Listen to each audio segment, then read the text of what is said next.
gentlemen, to another edition of the Wrestling Underground podcast. I'm your host, as always, Chad Bordeaux, and joining me is the glorious one. He's certified, taking that name, copywritten it from Bobby Roode. He is Marcus Green. Marcus, how are you? Good. What's up, good people? We are here to talk about wrestling, the nonsense that it is, and how you can benefit from it, i.e. you can't. It will drain you of your soul. We are minutes removed of the end of Impact, and I don't know if this was intentional. I don't know if we missed something, but for the first time in 10 weeks, there was no post-show bumper. I was a little sad by that, Marcus. Yeah, I mean, at this point, I think they kind of got him out the way at Slam, and then the show following that, because I think they used Myers as a post-show bumper for that first show back. So yeah, I think they've established everything, and things are just going. But everything that's going on, they might not need one right now. So that's a good thing. But we did get used to wrestling post-credit scenes, so that was short-lived, I guess. Yeah, this is going to be a thing. So we're going to start off this conversation, though, this wrestling convo, with Nick Aldis. He's making some pretty bold claims. One, that NWA is paying him 6 figures. Okay. 2, he is still generating the company 5 figures. Seems like we're going down in numbers, and frankly, just because, I'm sorry, I'm not going to sit here and go, yeah, $10,000 a month for a wrestling company, super productive, considering Billy Corgan's still paying off the purchase for the company in the first place, and all the rentals, and the studio, and all the talent. I'm sorry, $10,000, no, I ain't impressed.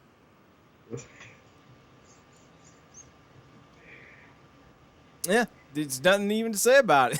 It's just... That's a weird humble brag. Yeah, I'm just trying to figure out why he feels the need to put that particular bit of information out there. Right? Because if it was, really impressive, you wouldn't be going 5 figures. You'd be saying I'm generating NWA $90,000 a week or a month or whatever the hell he said. No, when you say 5 figures, that means you are throwing 38 cents at Billy Corgan just so you can get to 10,000. We know how words work. At least I do. I know when you say 10,000, you on the low end, or 5 figures, you are on the low end of that number, not the high end. And even if you were on the high end, okay. Clearly that's not really a big thing. Now, granted, Nick Aldis is saying that it's specifically his doing. I don't know if you could add a couple $1,000s to your books every month, but I guess that's a good thing. But let's do a little math. Let's just do a little math, Marcus. So let's assume that Nick Aldis, because he only said 6 figures, so let's just assume that it's 6 figures. Nick Aldis, we'll say, is making $100,000 at the end of it. Just because if he was making more, he would have been a little bit more accurate, I think, a little bit more specific. So divide $100,000 over 12 months, that's $8,333 repeating. So if he generates $10,000 a month for their YouTube channel, that means the NWA is actually only making $1,600 a month. That's $1,666 a month because they have to pay Aldis's bill. So, they're really not making that much money. Nick Aldis is generating about $1,500 worth of revenue. Weird humble brag, bro. Weird humble brag. I don't know why you felt the need to go and drop that kind of nugget. But there was a little interesting thing that kind of came out of it. Apparently, wrong Prichard. Sorry, Bill. You're a good dude. Bruce Prichard said that Nick Aldis didn't have the it factor. Now, even Marcus, who... let's be honest, of the two of us, Marcus is a lot easier to get over on in terms of, showing off that you have skill. I'm the curmudgeon old fool who screams at you from the balcony that you have no talent after you've done a 35,000 splash off the middle rope into flaming tables.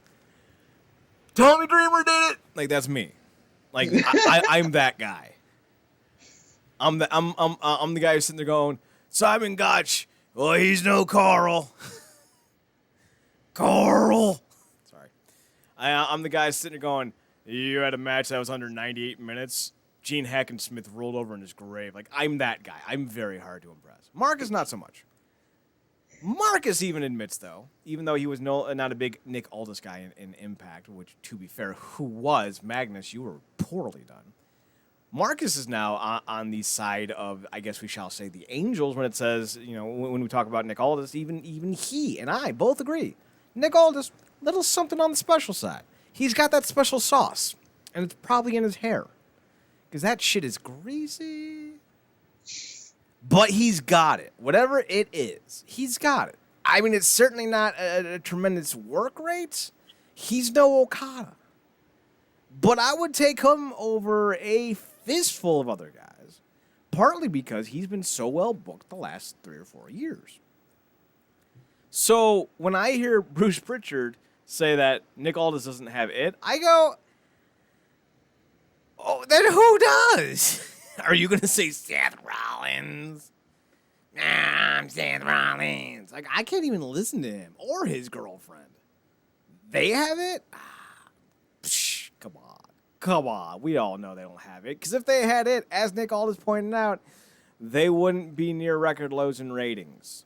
In fact, their stats in key areas are getting to the point where it's very possible in the next 2 months AEW could have several ratings wins over Raw and in key demos. Not overall ratings, mind you, but in the 18 to 49 demo, AEW might actually beat them out here in a couple months.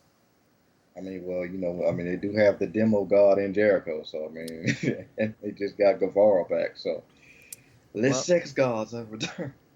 Sex. Oh, I think we're gonna need to retire that moniker for Sammy Guevara. Maybe douche god. maybe consent devil. I don't know. Even Mark's like, nope, can't do that one. You might just have to go way back to the drawing board. The apology god, no, it's not gonna work. But apology elf. Apology alpha. But I apologize.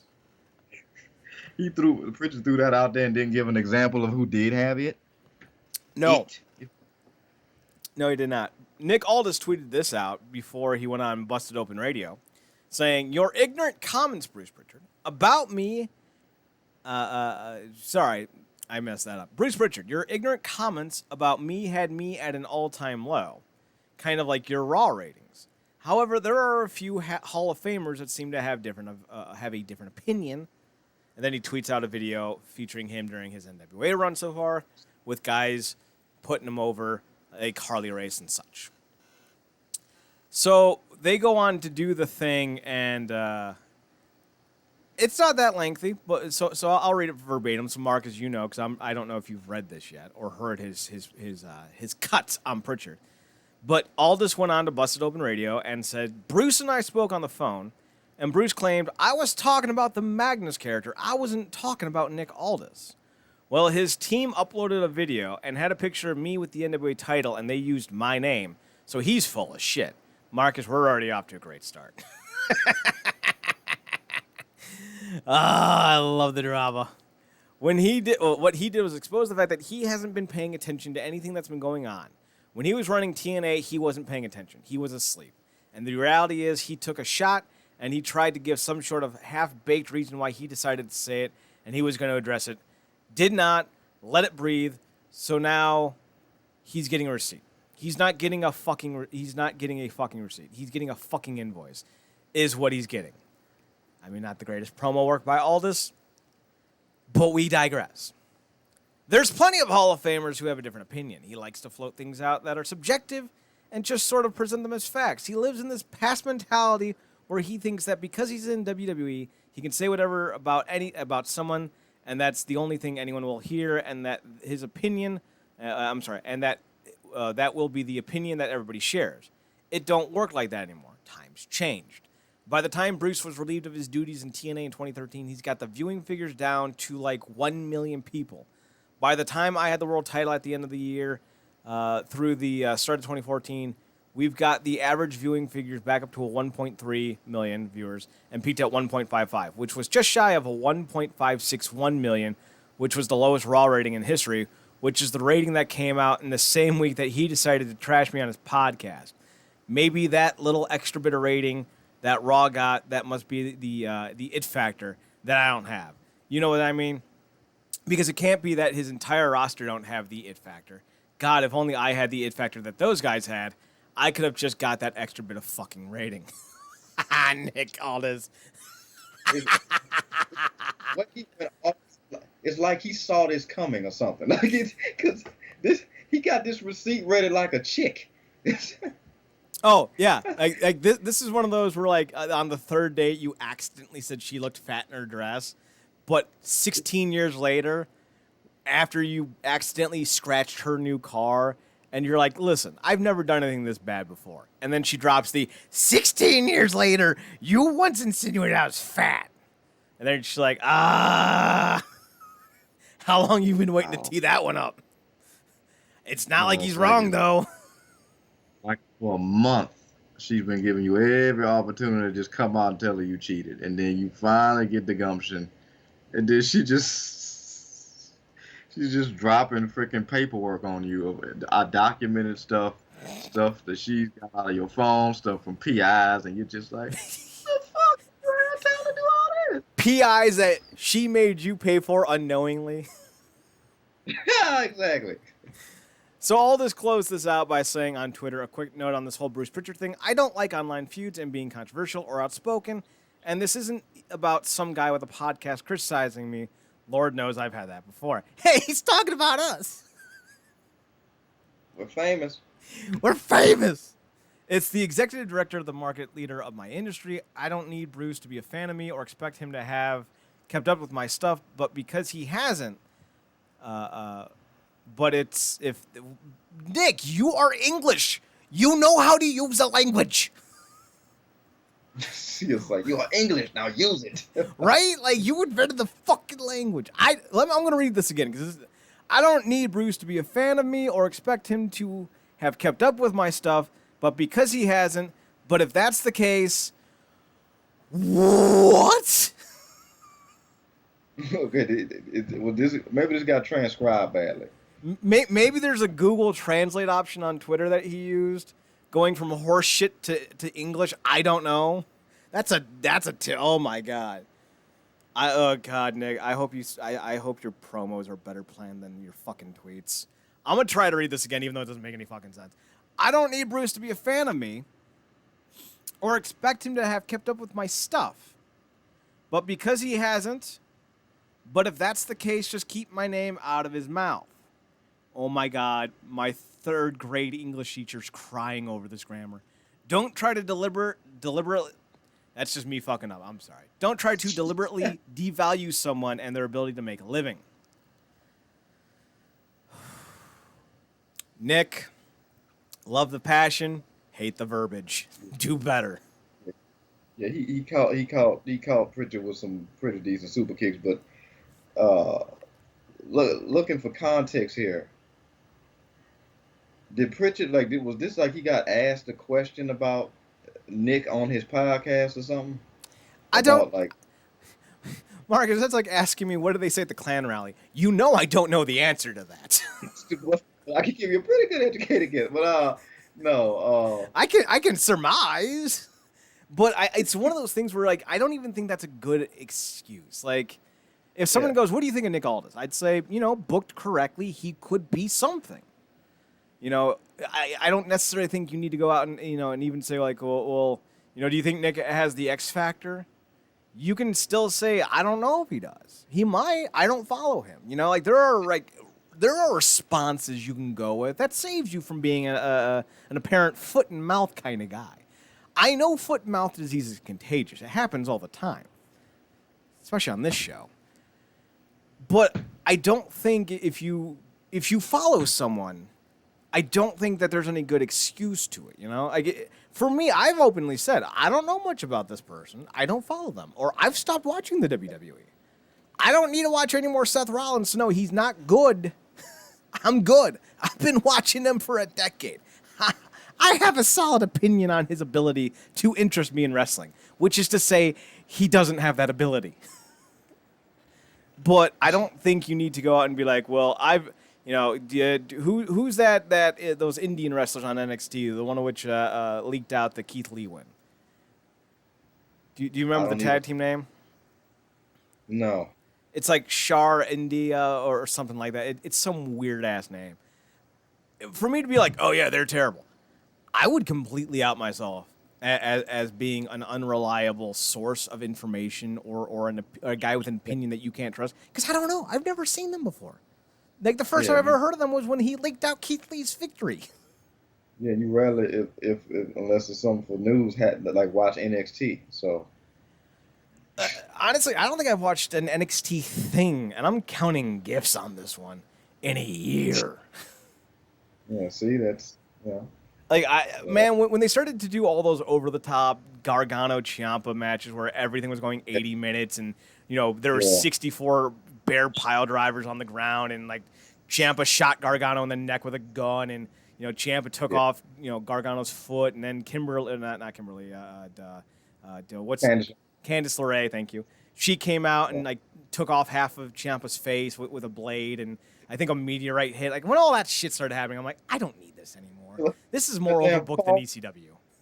The damn false finish fetish that I talked about. That was the force that was strong with them. Right? Fucking Triple H has Pornhub open with false finish open on his browser, just going, oh, yeah. Yeah, you kick out of that pile driver. Oh, you kick out of it. Oh, a pedigree. Oh, do it. Oh, you kicked out of it. Oh. It's just a bunch of different variations of Adam Cole, Gargano, and Ciampa matches. Basically, they're all the same person with variant lengths of hair. Exactly. Same physique, same height, same no charisma. Oh, but Ciampa's a psychopath. What? No, he's not. Man. He's got an ugly beard. He's Eric Young without the muscles. Meanwhile, across from him is Vince, watching all Karrion Kross entrance videos over and over again with Karrion Kross edited out. Right. So basically you're saying he's just watching old Impact episodes during the Smoke Show? Exactly. Vince isn't even watching his product anymore. He's just watching Scarlett Bordeaux's strip. It's exactly. not even... He's sitting there. People walk in and see like a giant screen and like with like a giant TV box and they're watching, you know, Vince, you know, watch her strip and they leave and, you know, she just pokes her head out of the little box. Can I be done stripping today? No! Turns out it wasn't a TV. It was just a giant cardboard box that Vince painted to make it look like a television set. So you could watch Scarlett Bordeaux do her thing without people, you know, thinking he's some lascivious perv. Vince. But it's interesting because the reason why I asked because it's like it seemed just like I asked about all this randomly putting his financials out there like that, which it kind of seems like he just kind of got in his feelings a little bit because that's never seemed like something he's done because he's kind of always come off like at least like he's prided himself on being very business savvy and business minded, but whatever. You know, clearly a lot of these wrestlers be getting their feelings, but with Prichard. I'm like, okay, like why? Like, as the guy who I'm basically is just like I guess secondhand events at this point in terms of creative. Why would he randomly spew out something about a guy who's basically the emblem of another company right now that's not even in business currently? So I was like, well, did he just randomly bring this up, or did somebody ask and then he went off into that? But even if he did, like you said, for him to word it like he said it, like if he didn't feel a way about Nick or Magnus, he would have said specifically Magnus at the time didn't necessarily have it, but now da. But that came off like in his mind he just doesn't have it at all. But right now he's got the opportunity to be spearheading the company, so it looks like he has it, but he really doesn't. Yeah, the context of his money claim definitely seemed to come from a desire to put over himself. Here's what he said about that on the same radio show in the same episode. he said, I'm very blessed in the NWA. I make six figures. That's not the case for everyone, and I had to earn that. You know what? Fair play to Nick. I agree with that. He should be the highest paid guy in the NWA because he has done more for that company outside of Tim Storm than anyone in the last 5 years. Yeah. The first 6 months I worked for this company, I didn't take a check. I said, I'll get whatever I get from independent bookings, and I'll prove my value, and I make plenty of money from the independents. I defended the title in 7 different countries on 4 different continents. I was doing just fine. I've been all in on this, no pun intended. There were times when Billy said, just let me know when you are ready to start taking a salary, and I said, no, we are good. After 6 months, I said, okay, we have a goal on the horizon, NWA Power, and we showed I can do business and do big business, and I said, you can stick me on a salary now. I've been very fortunate to do that, but I think that, and this is the point that I want to make for a lot of younger wrestlers, wrestling companies don't just start and hand out six-figure contracts to people. That's not normal. They've been a few guys who have had a few sideways things to say about the NWA in that regard, but ultimately I generate that revenue for the company. This company, even at this point, is still generating like over 5 figures in monthly revenue. That's largely due to me. This isn't about putting myself over or patting myself on the back too hard. We have some incredible talent and a lot of people who have worked really hard to make this thing what it is. But deep down, if you are really truthful with yourself, is there really anybody else at this point for whom, if they were to leave this brand, this company is in serious trouble? You know the answer. It's no. So he's saying that it's him. It's me, Austin. It was me all along. Ah, son of a bitch. Sorry, I just had to. But he's right. You know, if all this were to leave the NWA brand, that would be catastrophic to them. Yeah. And those were the worst Vince McMahon and Jim Ross impersonations I've ever done. I wasn't trying. Stop. Yeah, and I appreciate that context. Appreciate you going through that because I mean, like I said, he's never come off as that guy that would kind of put that kind of business out there like that just to get himself off. So that context, does make me even appreciate him more because not a lot of guys would have done what he did. And I think a lot of what he did in terms of not taking salary and really making a name for himself and ultimately synonymous with that title is because he really did have to wash the shitty stank of that book and he got in TNA off of him. I think he knew that, so. What a terrible fucking run that was. So, he basically had to really rebuild himself up in an image that was not just conducive to being looked at as somebody of quality, but certainly quality enough to be, looked at and treated like a champion and hold a championship. And then even more so be the spearhead of a company. So, kudos to him. And I think the reason why it sounds like he's making 6 figures is because Corgan could actually put trust in him to know that, if he held us up like this when he really did have an incentive, imagine what he's going to do when he does, So. We're giving Nick the business. We're giving Mr. Aldis the business. But I think we can both truthfully say that, one, we respect the fact that he's loyal. Yeah. And that's something that's admirable. Marks and I, being the outlandish personalities that we are, we actually respect the loyalty and the quiet demeanor of leaders. Like when people can actually step into a room and not say much but say everything, we appreciate that. I think that's one of the reasons you and I are both big fans of Lamar Jackson because he doesn't say anything. He's not going to be, he's not Cam Newton. He's not, he's more Russell Wilson than anything. And I think that's both the reason why we like Russell Wilson and Aaron Rodgers. We like guys who just shut up and lead. And that's what Nick does. Now, I don't know why he felt the need to go into all this personal finance details. Do you, Nick? But when you think about his run in TNA, I was a fan of this dude when he debuted as that fucking, that gladiator. I thought he looked cool. I mean, look, and it's funny because we talked about before all those times that how many of the women doing that that divas, that heavy divas era just got literally picked out of a magazine. That's kind of what happened to him. Basically, Dixie called it kind of like, oh, if I wasn't married, I would be married. But to him. Yeah, well, I mean, you're not wrong because they were doing the American Gladiators revival with Hulk Hogan and Layla Ali in America. And then the Brits did it, and they, just like with the U.S. version where they got Matt Morgan, the British version was also looking for some pro wrestlers as well, and they found Nick Aldis on the Indies in the UK and brought him on. and I think they called him Olympus. Terrible. But, like, yeah, you're exactly right. Dixie saw that he was on TV and that he was a pro wrestler, and she's like, I gotta have him. And he was green. He was as green as a crayon. But he evolved, 3-4 years later, he's in the main event Mafia, and then he gets a title win. And, like, if they had just had him win clean, right? If he had just beaten Jeff clean, if he had beaten AJ clean, if he had beaten Sting clean, oh my God, what a difference that run would have been. Yeah, and again, kind of goes back to showing a little bit of his loyalty then too, because he could have like pulled the Aries on some, because I don't think he liked any of that booking. No. I don't think he's kind of right there with you in terms of what he wanted to do, but that's not what he was tasked to do, and he did what he was tasked to do, as aggravating as it was. But he did the business. He did what he was asked to do, which a lot of people try to buck the system. I would also imagine that he's also seen a lot of people probably in that company come through there getting far more financial benefits than they deserved. Mm-hmm.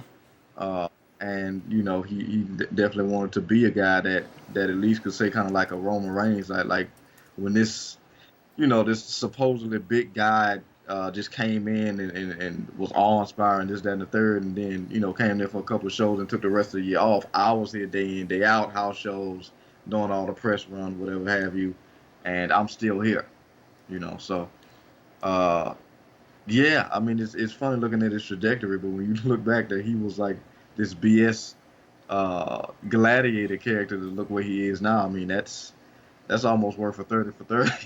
Yeah. So his time with TNA back in 2008, while Dixie was a fan of his look, it was Jeff Jarrett that signed him and had faith in him. And that's why he stuck with the company for as long as he did, because Jeff Jarrett had regained some power in 2013 and heading into 2014.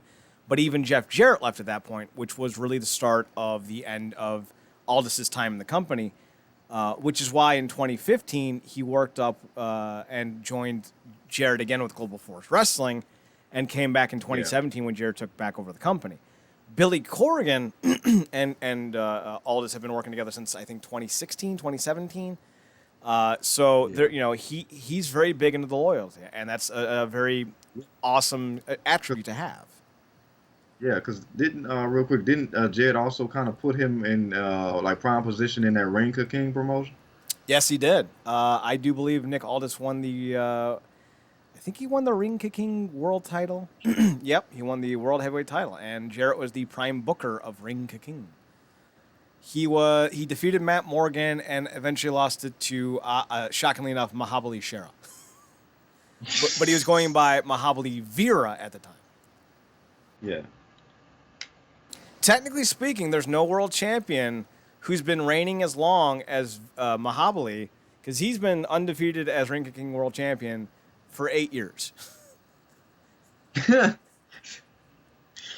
Oh, bacon, eat your heart out. Bruno Sammartino, sit your ass down. You ain't Mahabali Shera. Just 8 years of doing that little stupid shoulder dance. God, don't even go. Oh, I can't wait for him to come back proper, so he can kind of be like the monster that he looked like he was being booked to be. But yeah, this whole time, I mean, this little exchange is funny, but the insight was worth the convo. Bruce, you got served up, basically. You got served up, and this is after, eating it in the rating. So you kind of just need to put your head down and get to work.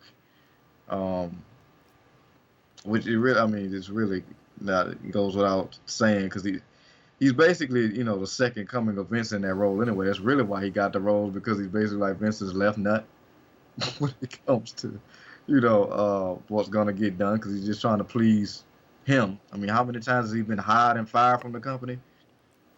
More than I can count. Exactly. So, I don't think things are going to improve, and I'm surprised Aldis didn't hit him with the, I'd rather me be the spearhead of a company right now that's, in hiatus than, be on every week, and my freaking fan base is going hiatus with every passing show. So, well, and this will be the last thing I say about it, because we do have other things we should touch on. I do think the lust, the sheen is off Vince McMahon and his ability to make new stars, because he hasn't done it in 10 years.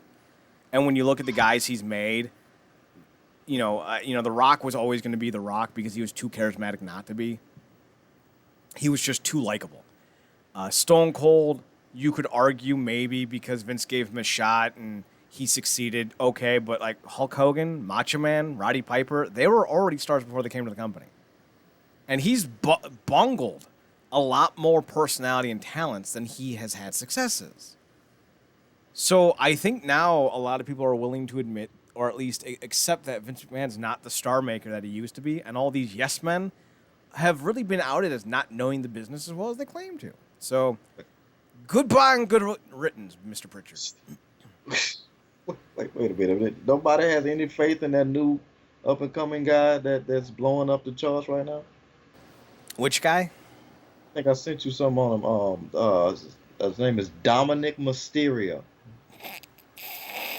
Yeah, sorry. Who? No, we're good. You mean Manny Delgado from Modern Family? I'm sorry, man. Dominic Mysterio looks like he's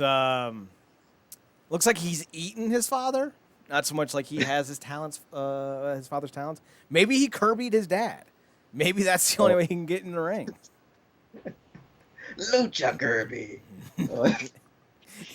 It's just Kirby with a fucking a sombrero.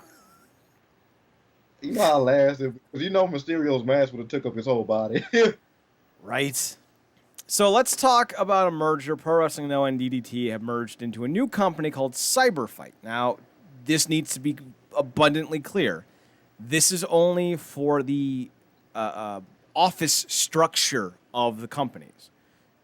The independent companies themselves, NOAH and DDT, will still continue to run shows independently of one another.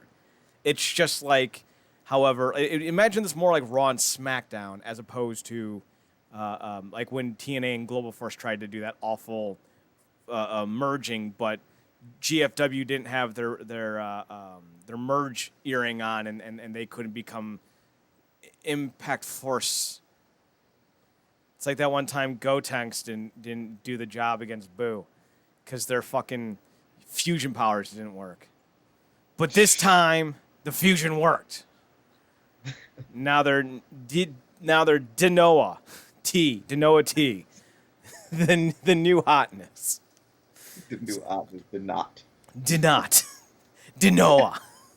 It's just it's DNOAH. Did you see that new DNOAH? Oh yeah, super great DNOAH show. But yeah, so it's basically, they're still gonna have their NOAH shows and they're still gonna have their DDT shows.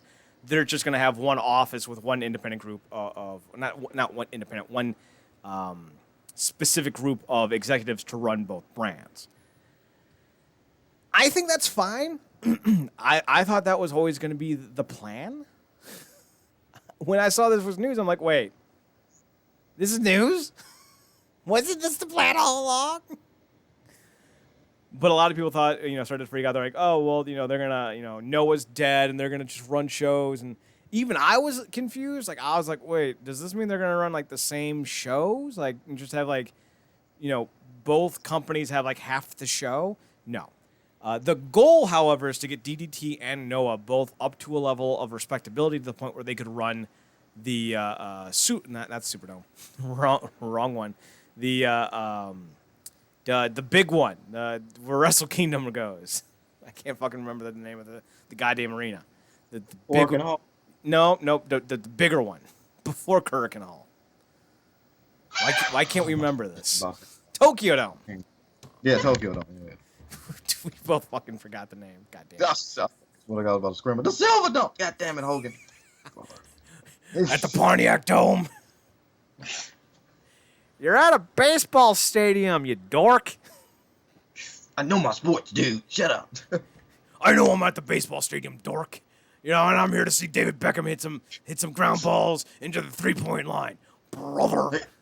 Hey, you, get that black bat away from my daughter. Brooke, put that black bat down. Brother. Somehow I thought that was super racist the way you said brother. So, it's not a big deal, but it is interesting because it might be a way for both these companies to get bigger steps going forward. Cyber Agent, the parent company of both promotions, were really a godsend to both brands because they were both struggling before. This is actually the third time when Cyber Agent bought them, I think at the start of the year, end of last year. This is actually the third time in like 5 years NOAH has found themselves with a new owner. Not too dissimilar to Impact, where they went from Dixie and where they went from Panda Energy to Dixie to Billy Corgan to Anthem. So nice. It's a weirdness. It's a weirdness, but it's a good thing for Japanese wrestling. Yeah, I was just saying, man, it's not easy always being cash flow positive. Nope. As long time Impact fans have come to realize. But yeah, man, look, man, drastic times, drastic measures, and I mean, we talked about it before how many these companies will benefit from working together anyway. I mean, we almost saw something similar to this when basically Jed tried to turn his gold bar business into a merger with Impact and GFW, or just make GFW swallow Impact, if you will. There's too much there. They had to spit it back out. And what it basically amounted to, all that and still a refrigerator magnet of the name Impact got slapped over their title. So I don't even think it was that nice. I think they just soldered it, and I'm not being facetious. I think they just soldered that nameplate on, Marcus.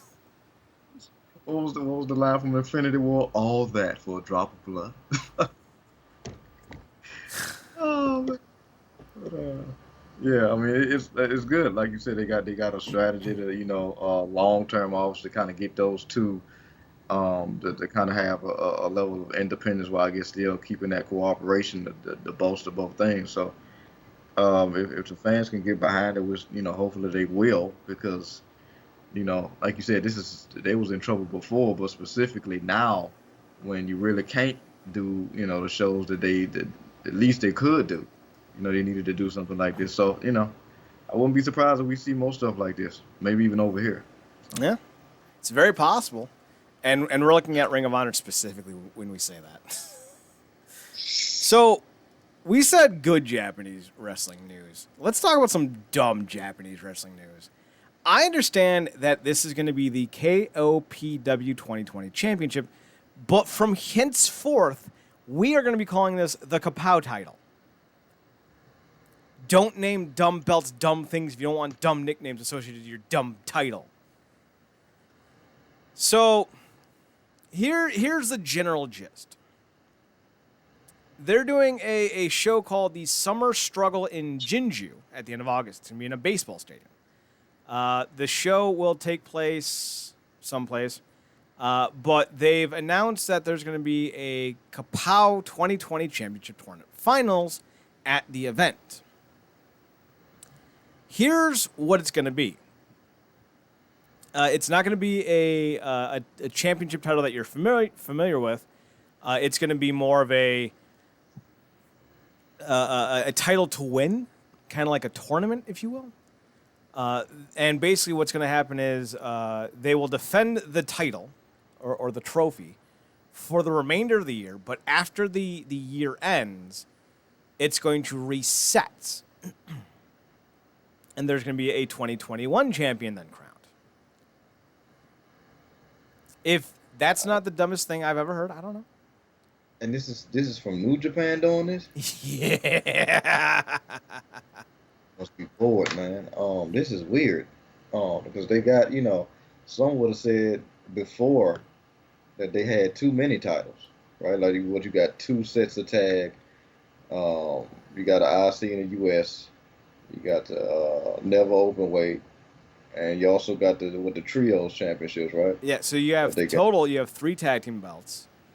You have 4 open weight heavyweight titles, 1 junior heavyweight title. So altogether that's what? 3, 5, that's 8.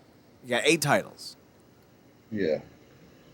and on top of like prestigious tournaments like the Super Juniors and the New Japan Cup, Oh, as well we as didn't World Tag League. we didn't even bring up the fact that they often have the Rev Pro title defended, as well as title belts from the CMLL promotion defended as well. And they've had the NWA World titles defended, and the Impact World title, and sometimes they put NOAH on their card, and yeah, they got too many titles. I mean, but I mean, they are doing a pretty decent job of juggling those specific 8 to the company. But Mm-hmm.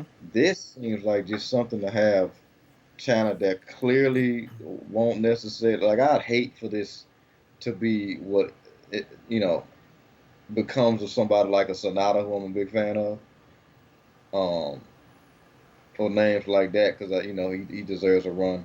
I mean, obviously, they doing stuff with Evil now, but I feel like Sonata will be next up at bat. Maybe if for nothing more than going shot at the IC strap. But this kind of seems very random and kind of out of New Japan's normal logical um, lane that they usually stay in. So I don't know. Maybe this is.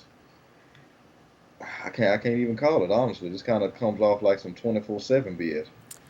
Well, I'm right there with you. I think it's dumb, but there is some logic to it that I do want to point out.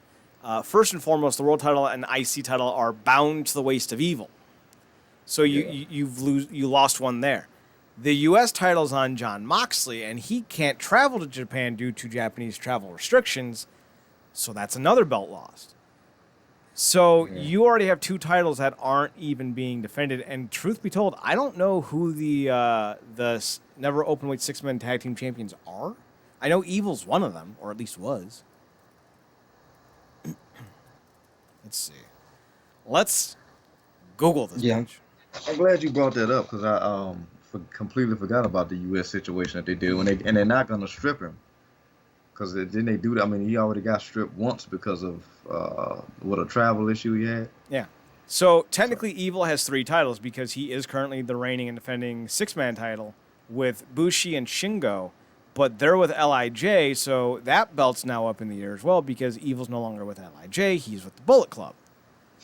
Just go ahead and hand it off to Sonata, bro. Right? Like, so at a certain point, it's like, I get it. And this isn't the first time they've done some wacky-ass shit.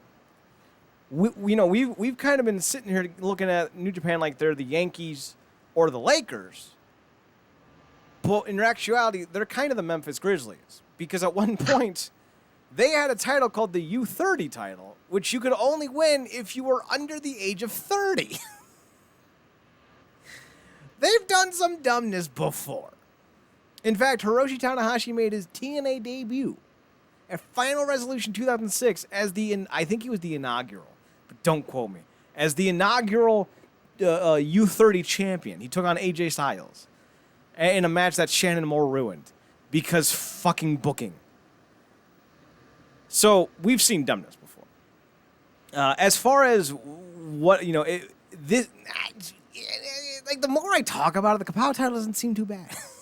I'm talking myself into it, Marcus. I don't know why. You said it's not an actual like championship. It's like kind of It's gonna be like that's allegedly what I heard on Twitter. I didn't see anything in this article that I'm looking at that would say that, but yes, it's kind of like the NBA title where like you have to go through the playoffs to win it, but only instead of getting to keep it for the rest of the year, you have to defend it until the year ends, in which case there's another tournament, I guess. Like that seems interesting. Like I guess there's some possibility there. It's gonna depend on the execution. Yeah, it's funny. Like I said, it kind of I said 24/7, but maybe I should have said like it kind of reminds me more of like the concept of what's become of the Money in the Bank thing, where the guy win it and then he'll hold it. Well, I mean, Otis is holding his right now is really uncontested because usually what they'll do, if these were under normal world circumstances, some kind of way he'll be defending it periodically to hold on to it until he cashes it in. Mm-hmm. So that kind of feels like you said, they got like a year to kind of defend it, and then after that year it resets. So, but I do wonder, like, are they go like transfer that and the potential option, see whether they get to the end of the year and have successfully defended, can they like elevate to a title they choosing that's like a legitimate championship? or Now, something like that. that would be a good idea. And this isn't actually, the more I talk about it, the more I'm starting to remember things. This isn't too dissimilar than what Shikara did with their Young Lions tournament, where you would win the tournament to be crowned Young Lions champion, but throughout the rest of the year, you would defend the trophy in Young Lion title matches. Like, this is verbatim the same idea. Only with the emphasis isn't going to be on young guys and gals competing. It's going to be on upper card talent because, Okada was the one that made the announcement. So, and he is like, yeah, this title's going to be a thing. I'm going to be in it. And we're going to crown a champion with a 4-way. So, all right, I guess. It's going to be a thing. We know that Hiromu Takahashi and Taiji Ishimori won't be in it. And we also know that Tetsuya Naito and Evil won't be in it because they're both listed in title matches on the same show that the Kapow title is being defended in, or crowned, I should say. Well, that's definitely interesting. I mean, we rarely get multi-person matches like that. The clerks will become as like those big tag bouts, and maybe the rare occasion they'll do a triple threat if it really means something. But I mean, a fatal 4, man, that's something rare for them. So it'll be interesting. Speaking of rare, Adam Cole made the news. That's pretty rare. I guess the idea is that Adam Cole is going to have like some short fuse angle, I guess. I don't know. So this all started last week when Adam Cole went on the Pat McAfee show. And instantly people were wondering if this was a work, a shoot worked, a work shoot. Who knows? And it's blurring the lines of kayfabe, and I think this is the reason why I fucking hate it, because one, it did no one any good. 2, what's the fucking payoff? But here's what happened. Pat McAfee was asking Adam Cole a bunch of loaded questions, but Pat McAfee's a giant douchebag. We knew that. We saw him in 2018 when Tennessee hosted the NFL draft. Pat McAfee came out and trashed the Titan fans. So we know who Pat McAfee is. He's a shitbag, which is fine. That's his shtick. And he's yucking it up with his crew in the studio. And at one point, Adam Cole even says something to the effect like, you're being a real dick tonight, Pat. And Pat literally goes, what? Me? And he looks over at his buddies. No, right? No. And everyone's like, yeah, no, he's totally not. And I'm just sitting there like, I don't know if this is like some type of fucking angle or if Pat McAfee's really just that much of an asshole. I don't know. But Adam Cole eventually snaps because, he's got little people syndrome, I guess. I don't know. He smashes a microphone.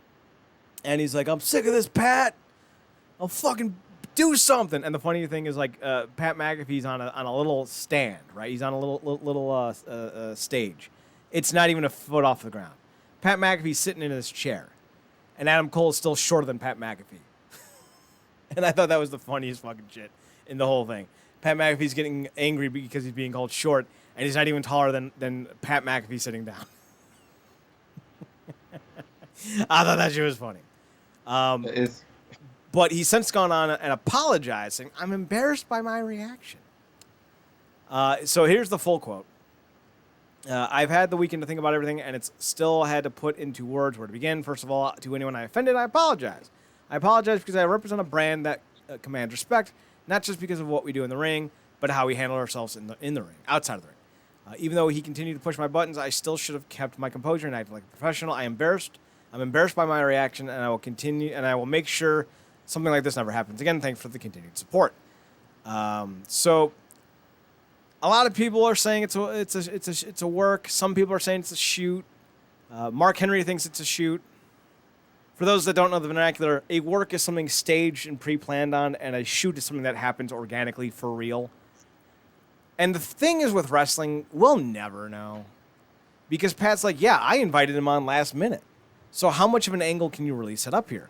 But then again, if you're Vince McMahon and you have this idea thrown into your lap, you run with it because that's what Vince McMahon does. He's an opportunist.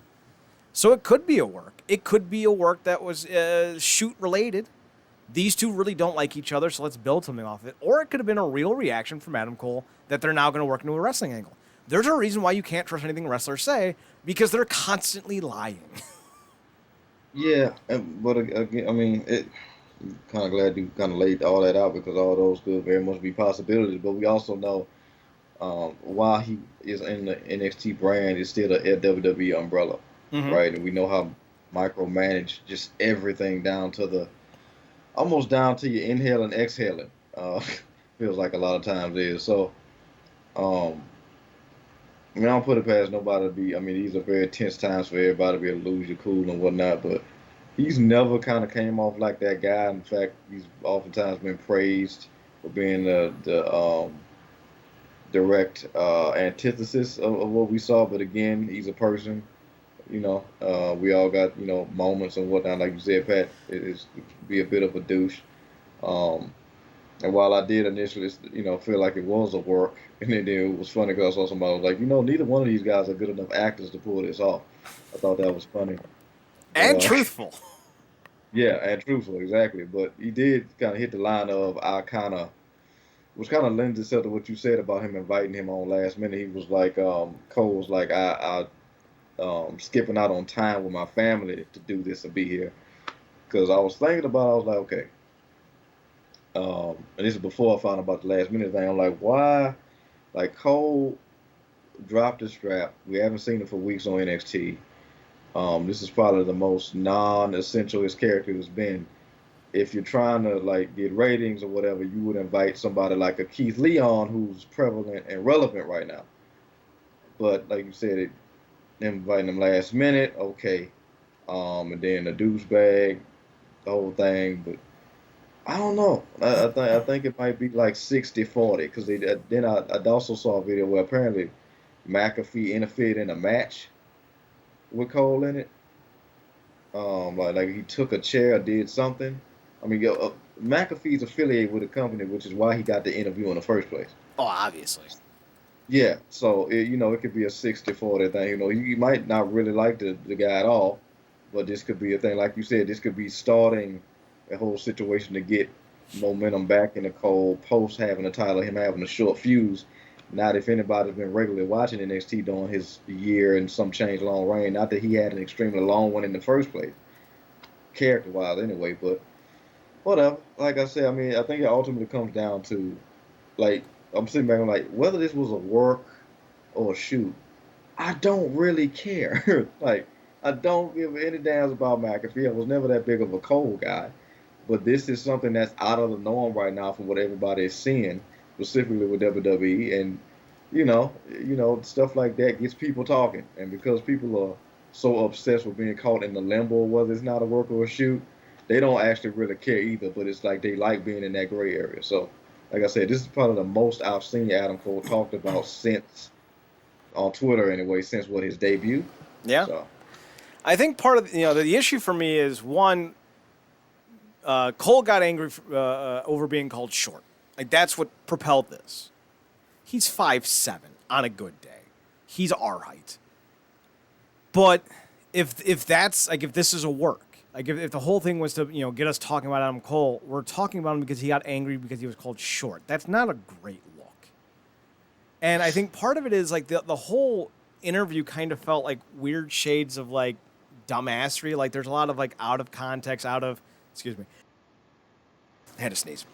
There's a lot of like out of like kayfabe kind of comments, like you're a student of the game, you bump, stuff like that. But then there's also a lot of like in kayfabe comments, like you couldn't win a match because you're too short, or like we've been watching the product, and we see that the wannabe horsemen are always helping you out, it's like so it was like they were dancing behind around that line all night. But then, on the flip side, let's say this is work. So one, you make Cole look dumb because he got angry because someone called him short. If that's his new gimmick, it's going to kill him. Like, he already has no momentum because he looks like every dude who's ever gone to a wrestling show. There's nothing special about him. He's not charismatic. He's got the hairline of a 90-year-old. So, like, what is it about Cole that's going to draw on the average viewer? Nothing. It's why Ring of Honor was so quick to take the belt off him. Because, like, who fucking cares, right? Like, who the fuck cares about Adam Cole? He hasn't bumped the NXT numbers. He hasn't brought any excitement to NXT. He was a step down for a lot of champions. You know, I would say it was Big E and Bo Dallas and Adam Cole are some of the worst champions that NXT's ever had in terms of generating momentum. But when you look at the payoff, what's the payoff? You're going to put Pat McAfee in a match? Or you're going to put Pat McAfee as a manager for an Adam Cole match? Like, none of that sounds enticing. That all sounds terrible. So either way, like, yeah, you're talking about it, but it's not in the greatest of context. It's like when Charlie Sheen went on his giant tiger blood rant. Yeah, everyone memed the hell out of it. Winning. Yeah, but it ruined his career. I don't see how Cole can rebound from being made to look like a punk in front of a punter. Like, you know, and keep this in mind. Adam Cole's maybe 160. Pat McAfee's 220. And he's jacked. He makes Adam Cole look, you know, it's like putting an army action figure, like one of those army guy action figures, next to a goddamn Star Wars action figure. Dude is like 3 times the size of Cole. So, like, in what realm is this a good idea? Like, if this is a work, who the fuck thought this was a good idea? And if this was a shoot, it makes Cole look like a stupid fuck. It's like, I don't see this as a positive either way. Like, this is a bad idea. This is bad ideasville, man. Maybe I'm wrong. Maybe it'll become a good idea. But right now, looking at it from before anything really goes on, I don't see the positive in this.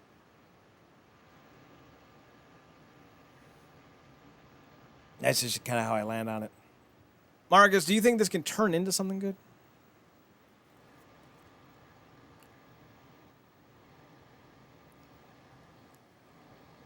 Do we lose Marcus?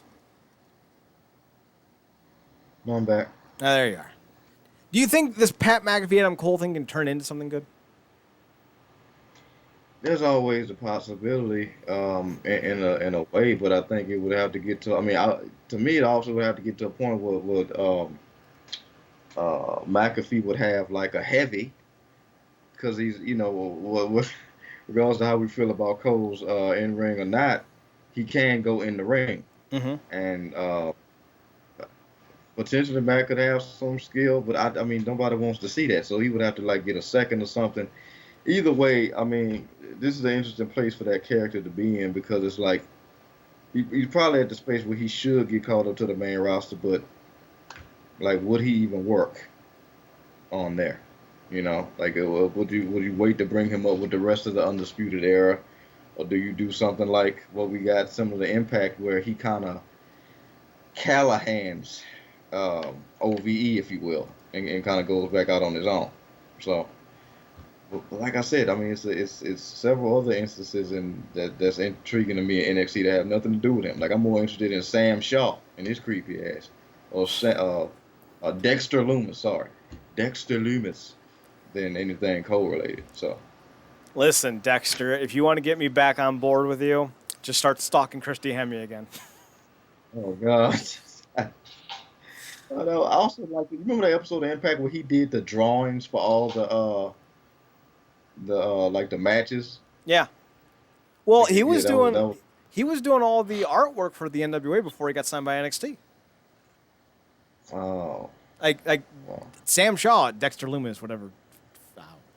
He was also who was he in that TNA ECW show? He was Lupus. He was Lupus during the Tommy Dreamer stuff with Raven at Hardcore Justice.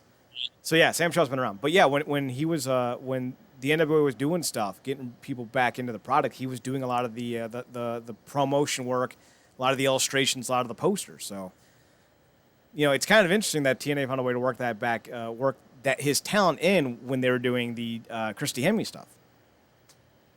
Yeah, talented guy, man, talented guy. But yeah, it'll be interesting to see where this goes. But again, I know you're like, if this is probably the most invested you could be in it, talking about it. Yeah. And with me, it's like, I mean, it's kind of the same, man. I don't really, not an Adam Cole guy. I mean, his girl got more momentum than he do at this point, and she just came off with a legitimate surgery. I think so. It's very possible. All right, Marcus. Real quickly, this is going to be a bigger segment, but something else just happened that needs to take our attention. I'm just going to ask you this. Vince McMahon wants to start doing shows with fans again because he's a fucking psychopath, obviously. But SummerSlam on a cruise, yes or no? I'm gonna go no because I don't trust they testing. Marcus, I don't care if they all get sick. I want to see SummerSlam on a cruise. Seasick and COVID. Yeah, that's a hell of a hell of a headline. I mean, Adam Cole can't get any smaller, so it's like throwing up and seasickness. Go for it. Jokes aside, if they can do it properly, if they test everyone, or even if it's just even if it's just WWE talent and crew, and everyone's tested and they make proper procedures, I think that'd be cool as fuck. But only if they can do it right. But I do want to see a pay-per-view on a cruise that isn't AEW because I need to actually enjoy it. I can see all those hardcore fans with their pitchforks. Get this man a shield. Everyone's like, WWE sucks. Then everyone else is like, AEW sucks. I'm sitting here going, you both suck, you dorks. Once again, Dreamer did it. which took me back to DBZ Abridged. Freaking cooler. It was like, before I throw this, the Freezer do it like, yeah, but yours is bigger. Ha! Knew it! Ah! I do like the idea of you as Black Panther telling me as Captain America to get me a shield. I like that. We need to make that into a thing. And get this man a shield. Because in my home country of Africa, the Black Booker does not let Captain Steiner go without a shield. Well, speaking of Steiner, did he go after everybody's wife except Sharmell? Maybe. That seems possible. He went after Karen, I think. Lashley's wife. He went after Lashley. Well, technically they weren't married. He also went after. Who else did he go? He went after DDP's wife. Steiner, the other man's wife. No. All right, so we gotta put our serious caps on for a minute. It's got the right to censor a stop logo on it with that just circle with the line through it. So Tony Khan is gonna be placed in a very precarious pickle. Because you know how I told Hulk Hogan he can never be in AEW because he used the N-word on camera? Brother. Yeah. Well, what was Arn Anderson's whole spiel in 98? Be careful what you wish for. You just might get it. Caught on camera. AEW announcer Excalibur using the N-word. Woohoo! Well, to be fair, I think we've been calling for months to not necessarily need a 3-man booth. I've just been calling to get his ass fired because he's terrible at the job. So it works either way. So there's no chance in hell that one of two things is guaranteed to happen. Like these are the only two things that are guaranteed to happen. There's no chance in hell there's a third option. Either Excalibur's fired tomorrow. You cannot sit here and publicly say that Hulk and Hulk and Linda Hogan aren't welcomed into AEW because they're quote unquote racists, and then send Excalibur to sensitivity training. Like you can't. You've set the precedent. If you are to be taken seriously as an executive, consistency. I've said this before and I'll say it again. The law is a great fucking thing, and it is a great written set of rules. But it has to be used uniformly and without prejudice. That is why there are no stipulations in this company about who gets away with what. I hold myself as responsible to everything I say as I hold everyone else. We have to be able to admit when we fuck up, and we have to be able to admit that there are rules in place for all of our safety and protection. We all have to abide by and accept consequences when those rules are broken, be it on this show, in life in general, or what have you. So when I see this and I hear Tony Khan pontificating about how much better he is than Hulk Hogan in terms of a human being, because that's what he was doing, he was humble bragging that he's not a piece of shit like the Hogans. I can say that because I'm not a piece of shit. So I feel like that's a low bar for me to pass. I'm not a racist. I'm not a sexist. I'm not homophobic. I'm good. I'm a dick. I'm an asshole. I'm going to piss you off, but, like, I'm going to do it uniformly. Everyone's a target. I will say the same things about Eddie Edwards and Deanna Pratzo and whoever else as I do about anyone else. I don't pick on people. I'm just very boisterous. Yet Tony Khan made it a point of emphasis to say that Hulk Hogan, Linda Hogan, and their racism is not welcomed in AEW. They are banned. So, what is Tony Khan going to do here? Because either he has to fire him, or this is the second option that we alluded to. He loses all credibility. Now, I don't think he has much to begin with. I mean, he suspended Jimmy Havoc after Jimmy Havoc was accused of rape. Sammy Guevara got a month off with pay, probably, after he said he wanted to rape Sasha Banks. So we already know. And like, let's be honest about Cody and Brandy. During all that speaking out movement, Brandy didn't say shit. She was posting thirst traps on Twitter while women were coming clean with sexual abuse accusations about members of her roster. So we already know that AEW is just as disturbed and fucking sideways as the WWE.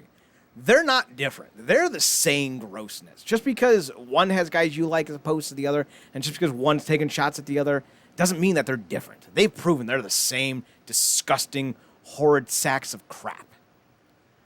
But Tony Khan has an opportunity here. Is he going to fire Excalibur? Because if he does, then maybe Tony Khan can be trusted. Maybe you can listen to what he says and hold it to a higher standard. But if he just sends Excalibur to some type of fucking training... And see, here's the thing. Not to cut you off, I'm sorry. I'll let you have your say here in a second. It would not be this big of a deal, in my opinion, as far as my hardline stance, if Tony Khan never said that about Hulk Hogan and Linda Hogan. If he never said that they were banned for using those words, then I wouldn't be sitting here demanding that they fire Excalibur. Tony Khan created the situation himself. How is he going to handle it? Marcus, go on. Yeah, I was finna say, well, like, hold up, Chad, because you know your favorite announcer's still around. There's a lot. You're going to have to be specific. I know you're being facetious. I just don't know which one you're... Because I hate a lot of announcers. Last name Roberts. Oh, yeah. Fucking likes to flirt with 17-year-old girls, Justin Roberts. Listen, we've all flirted with 17-year-old girls. Just when Marcus and I did it, we were 17. We're not doing it in our 30s, man. Like, I feel skeezy talking to someone under 24. Like, you're 23? I don't know. I'm so glad I'm not alone in that. Oh, I'm like, get your 11-year-old behind away from me. Wait, you're saying that you wait, how old are you during 9/11? No, thank you. You don't remember it? Woo, too young.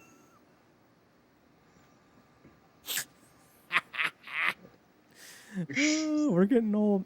All right, so quick joke aside before we get back to Excalibur's dumbassery. I've been working out again. Nothing crazy. I'm not going Seth Rollins, fucking Nazi fucking training or whatever he does. Just high reps, lightweight, and I'm doing lunges. Marcus, I'm so old. I'm on my second set of lunges, right? I only got like 25-pound weights in my hands. It's not like I'm doing like 150-pound dumbbells in each hand. And I come up from my sixth lunge, and of all the things to pull, the bottom of my foot, I pull up like a dog going, ah, ah, ah, ah.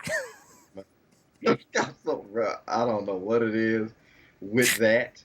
That happens to me more often than not, and I find myself doing, like, it's weird because I almost catch myself doing a jig to where I'll be trying to take my foot back because you feel the pain coming and you just try to do like anything you can to make your foot unspasm, unpull. But the minute you started talking, I'm like, you're going to say you pull something. I'm like, bro, we got to stretch. Like anyway, we have to stretch. It's probably more important than the workout. I didn't even got to stretch my foot though. It's I don't know if it's a circulation thing or what, but yeah. No, it's because with the weight, I push off on my foot to go back to center. So when I pushed off, it's like, oh, so you ever pull your foot muscle before? No? Okay, homie, check this out. Anyway, so yeah, I'm getting old. That was the point of the joke. Marcus, what do you think they should do with yeah, you're right, because they got Josh Roberts fucking still on the goddamn roster. Oh, God, that's so gross. Well, technically, he said that he would bring you on if you ever said the N-word, not if you diddled a 17-year-old, so I guess technically Josh Roberts didn't do anything wrong in the eyes of Tony Khan. Yeah, and it's a very gray area he left himself in, because he brought, I wonder what would have been the case, because he'd have to definitely fire him if Hogan or Linda had actually come in the company, and then we got the N-word. Mm-hmm. But he basically cut him off before he could come in the company or her and say the N-word. How old is this video with Excalibur? I don't know. Let's see. One video shows Excalibur using the racial slur in a comical way with the A, but still very inappropriate. The other instance was not so funny in the slightest. It was intended to draw heat. The second video took place at a live event, and the use of the N-word was used with a hard R twice. It was directed at his opponent that night. He also used a slur for Latin American during the same promo. Oh, no, he didn't. Did he really call someone Anarchia?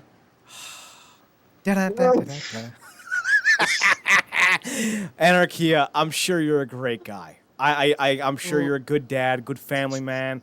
Maybe you run good, clean. You were terrible as a character on screen. He is like that fourth member of Legacy that nobody ever talks about, the Samoan guy. Manu, the guy I will never forget.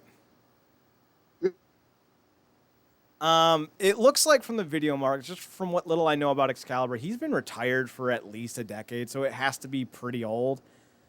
And he looks like he's got a baby face, like his lips are pretty red and full, like, you know, you would see it on like a 20-year-old, you know, and his facial hair was still there, and his mask looked like it was terrible, so this was a few iterations ago. But let me ask you something. Does that, for you specifically, because, you know, as the lone black man on this two-man podcast, I'm also the lone white man if anyone's, you know, interested. I feel like there's a little bit more levity that I can bring to the table, but with you, there's a little bit more seriousness because this directly affects you. If he had said, you know, hey, you're a wop, I'd be like, well, I'll handle this one because he went after me. So, in your point of view, not to make you the token black guy, but we're the only two dudes here, so I got to ask someone. How do you feel about it?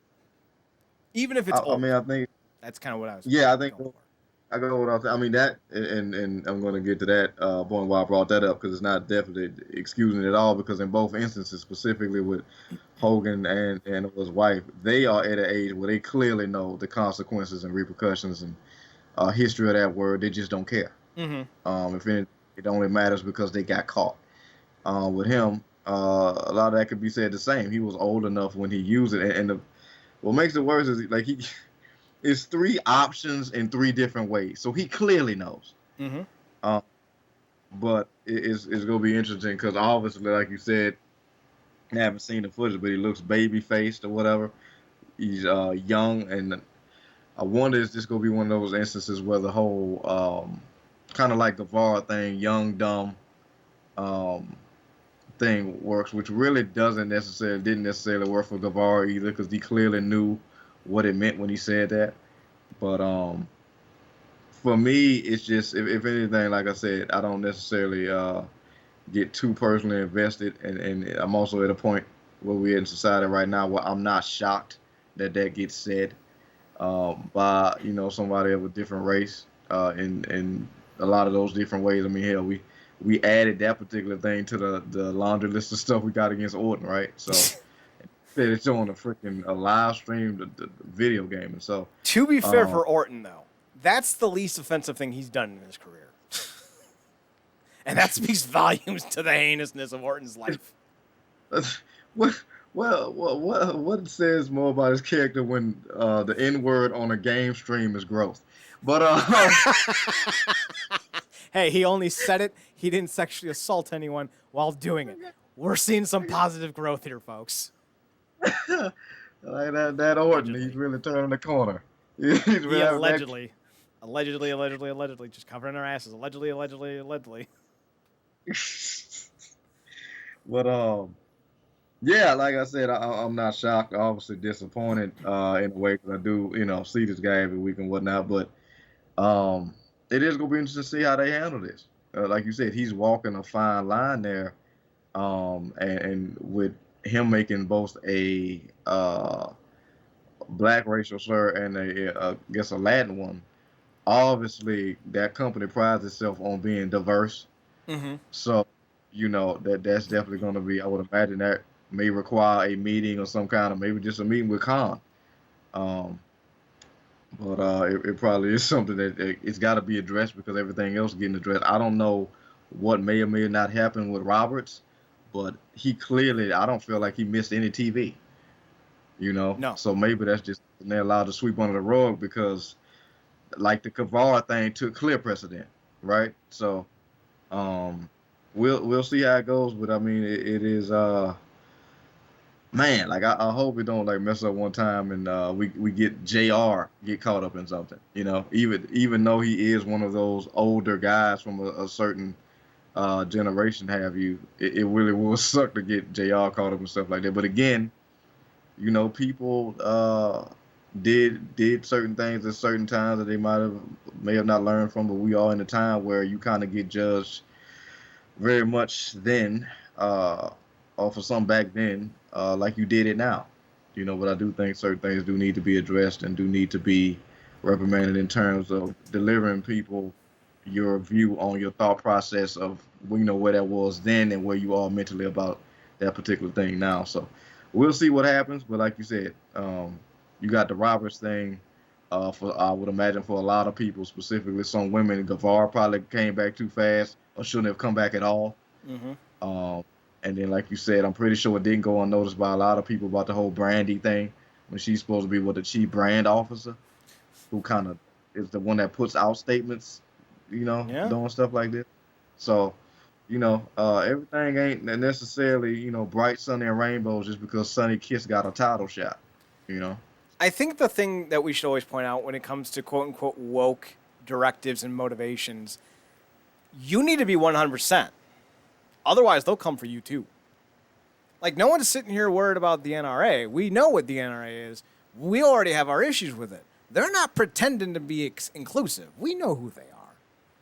So we don't care that they exist. That's kind of the dynamic. But if you had like a woke National Rifle Association, but you didn't include one group of people, you don't have, you would lose yourself. Like the entire entity would be swallowed whole by themselves. And that's what AEW has really stressed.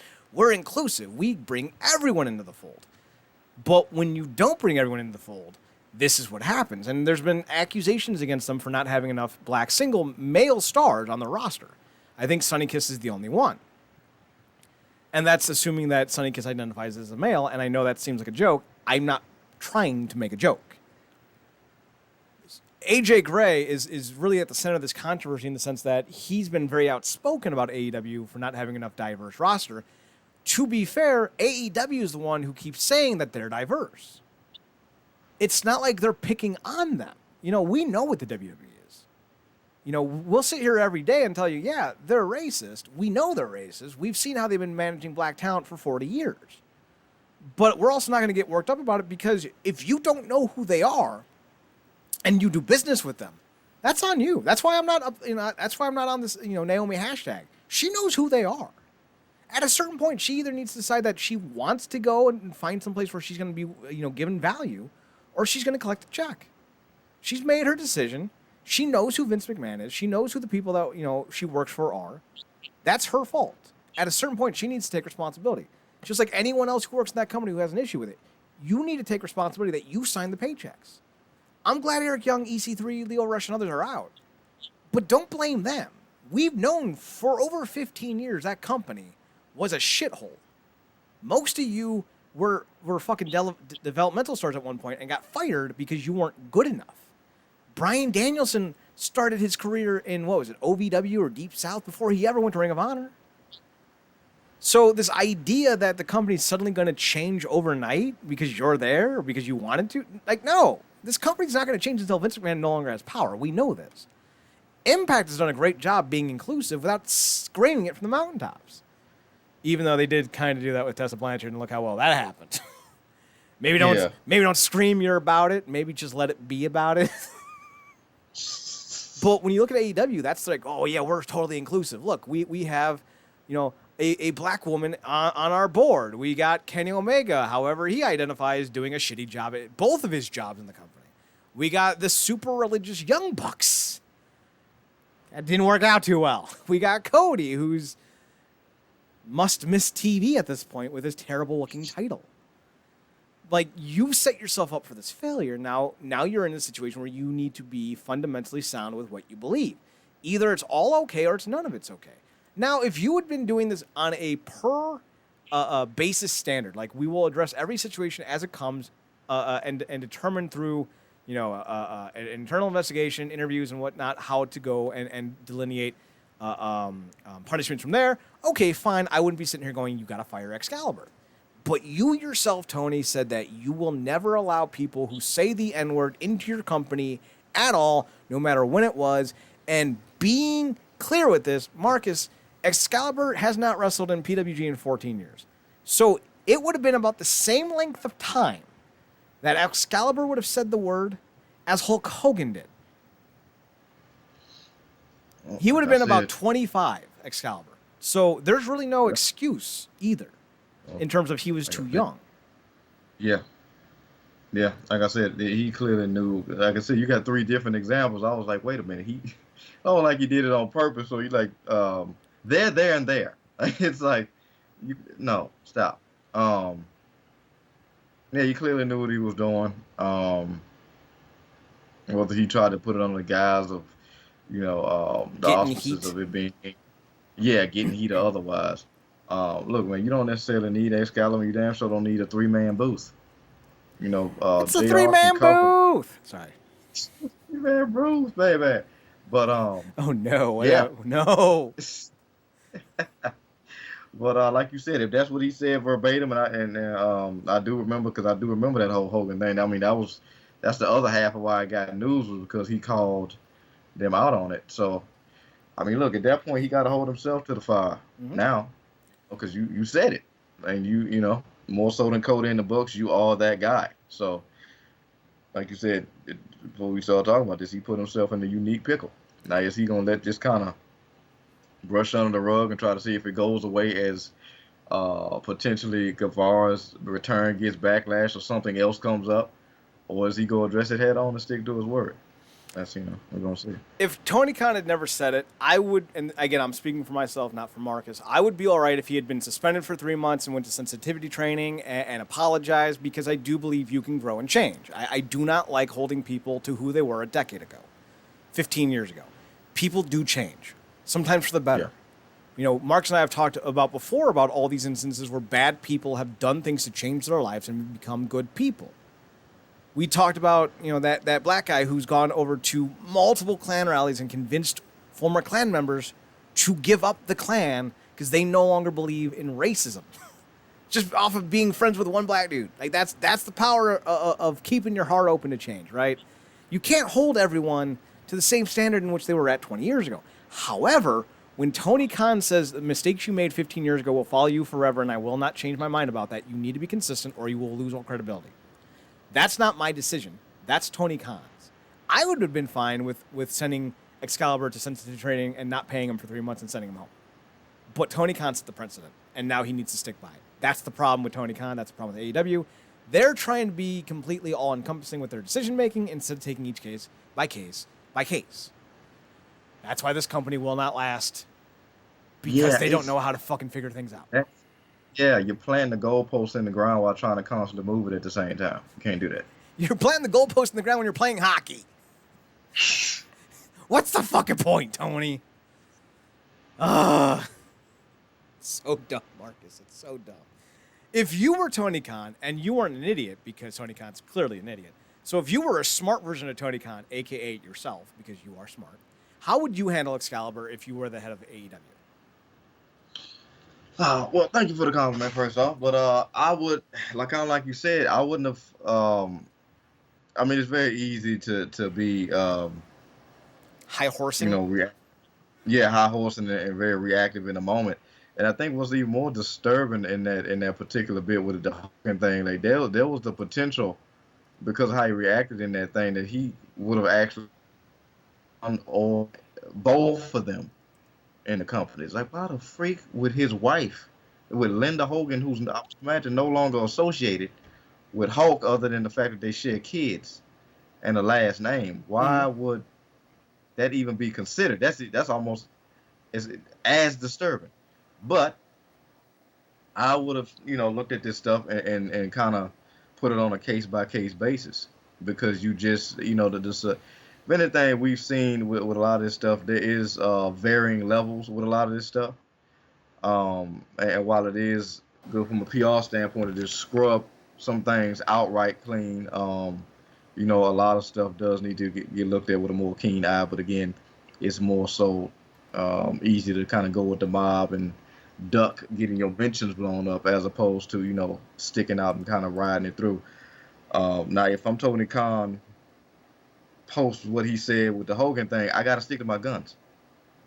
I gotta stick to my guns, because I done stuck my neck out here, and I leave it to get chopped off if I don't hold my feet to the fire. And it's not like, and it really doesn't matter across the board if anybody said it, but it's not like Excalibur is John Moxley or somebody like that.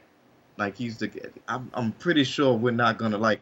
And I was thinking about it when I was watching Impact. I'm like, look, Elgin, Ryan, the Chris, I don't miss them.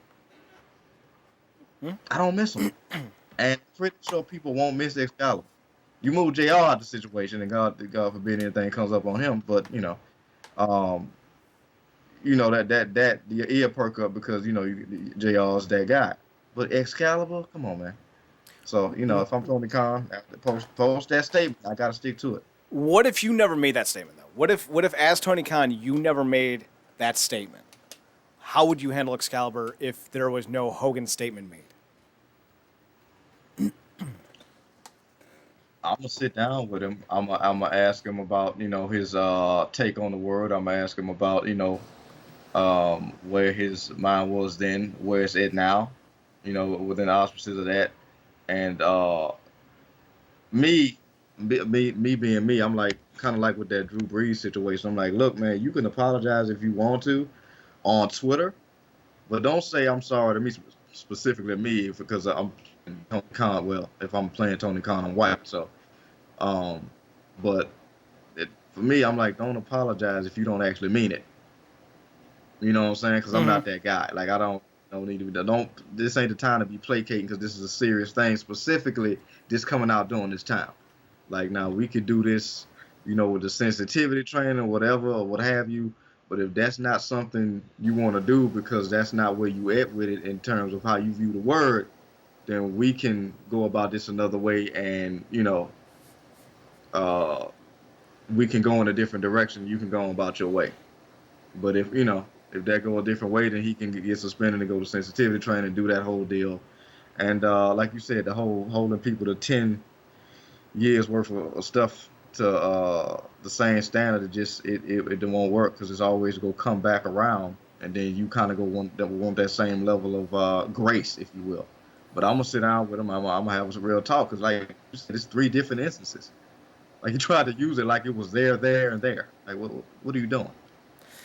It sounded like you were about to take a slapjack out from underneath the desk and whack him. Now, if that's not the way you want to go, pulls out the slapjack. We can go a different direction. Be like, so I called up my buddy, good friend Eli Drake, and he loaned me this dummy button. I'm gonna ask you a series of questions, and every time it don't go the way I feel it should go, dummy, yeah, every time.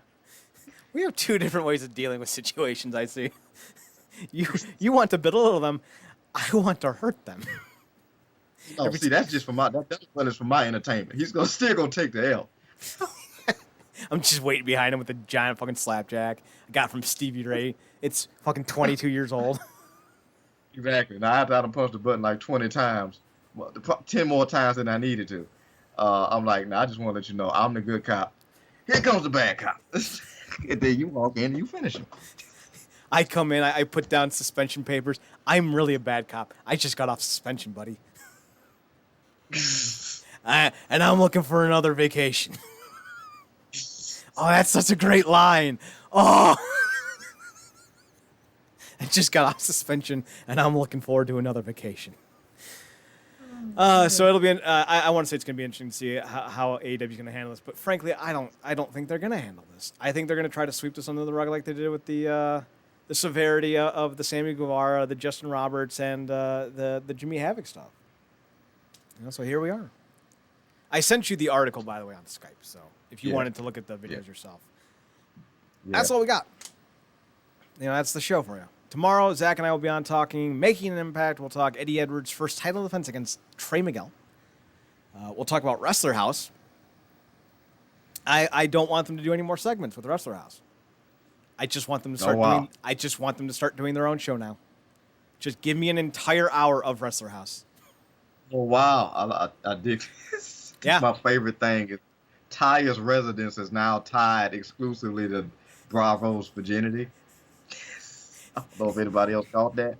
Did you see the entire segment tonight? I think I just missed the last part where the Deaners went at it. Okay, so I love that Tommy Dreamer that's actually his house. Got to do something with that ECW, man. Before it bounces. And then apparently they're in purgatory until Johnny Bravo loses his virginity. And then there's Abyss in the goddamn doorway. Fucking Johnny just goes, I knew that Ms. Ark was in purgatory. I don't know where that house is or that building, but like, I fucking want it, man. That looked nice. Freaking Swinger, freaking Steve is the inaugural unintentional young boy of Johnny Swinger. It's like, you want to come in here and room with the swing man daddy? I can use a young boy to clean my sheets and do my laundry. He was like, I'm crazy, not desperate. And then he goes, I was talking to the monkey. Tune in tomorrow, Wednesday, 9 p.m. We'll talk more about it. You can download that podcast where you can download all the podcasts. I can speak. RealNerdCorp.com. RealNerdCorp.com. You can find us on Twitter at NerdCorp and on Instagram at RealNerdCorp. Marcus can be found on his personal Twitter account, ParadoxKid, ParadoxKid. That's me. You can also find him on his other podcast, The True Penny Show, at TruePennyShow on Twitter. And you can find me on Twitter at Chad NerdCorp, ChadNerdCorp, and on Instagram at Chad's Photo Hut. So if you want to download any of our past podcasts or future podcasts, RealNerdCorp.com. Links will always be available to download the show on the website. You don't need to do the old rigmarole and try to look for the podcasts on any other outlets. We will give you all the links you need in each post. It's simple, it's easy, it's convenient. Marcus, you will be rejoining us on Thursday at twitch.tv/Comic and GameCorp. We will be talking more Doom Patrol, more Stargirl. We will be upping the ante on the Why the Last Man readings. I need to let Zach know. I'll tell him tomorrow probably. That'll not piss him off that he has to read more in a day. So we're going to expedite that, and then we'll be debuting the new version of the Comic Corp podcast probably by the end of August. As we figure out the best way to go about doing so. And that's the week for now.